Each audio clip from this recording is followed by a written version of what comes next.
consortium des FINOF, c'est un organisme de formation et un tiers-lieu. Ça fait 4 ans qu'on existe et les 2-3 premières années, on a expérimenté l'accueil de publics soit éloignés de l'emploi, soit en décrochage, etc. Donc on apprenait à le faire, mais on n'était pas structuré pour le faire. Donc on avait une lacune là-dessus.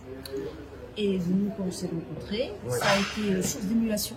Et l'intention, elle a été de casser les codes de nos habitudes pédagogiques à nos centres de formation. C'est là où habituellement on accueille au CLPS ces jeunes décrocheurs scolaires notamment.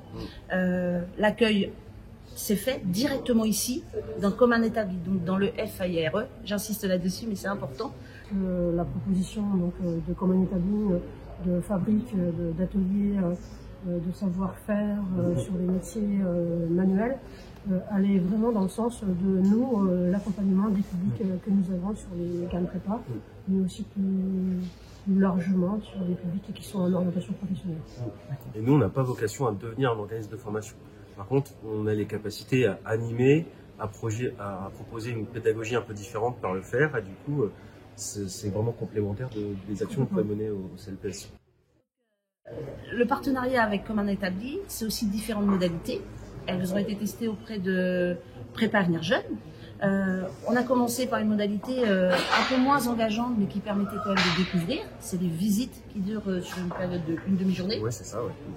Donc en fait, les élèves, les apprenants, ils viennent, ils découvrent le lieu, on fait une visite, ils rencontrent des professionnels. Si on a le temps, s'il y a l'envie, ils vont manipuler, ils vont tester des choses. Donc c'est vraiment une première approche pour qu'ils apprennent à mieux cerner ce que c'est qu'un tiers-lieu et voir un peu l'univers. Est-ce que ça répond, est-ce qu'il y a une appétence ou pas. C'est vraiment l'entrée en matière. Sur un autre groupe, on a testé une modalité un peu plus engageante. C'est ce qu'on appelle la mise en situation professionnelle accompagnée. Là, qui s'est inscrite sur 3 jours, accompagnée du formateur référent, avec un objectif de production. C'est 3 jours consécutifs où il y a un début, une fin, un objectif. Là, c'est le bricolage, du coup, c'est un prétexte pour créer une cohésion, vérifier les savoirs fondamentaux et basiques en entreprise, la ponctualité, s'écouter, collaborer, coopérer, etc.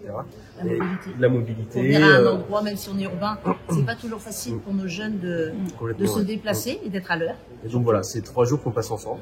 Les apprenants viennent découvrir ce que c'est qu'un tiers-lieu, le fonctionnement des métiers manuels, etc. Donc ils s'imprègnent un peu le temps d'une après-midi.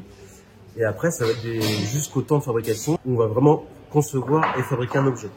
Vraiment utiliser le média de la fabrication du bricolage comme outil pour travailler des compétences personnelles ou d'entreprise ou pour recréer du lien avec un groupe.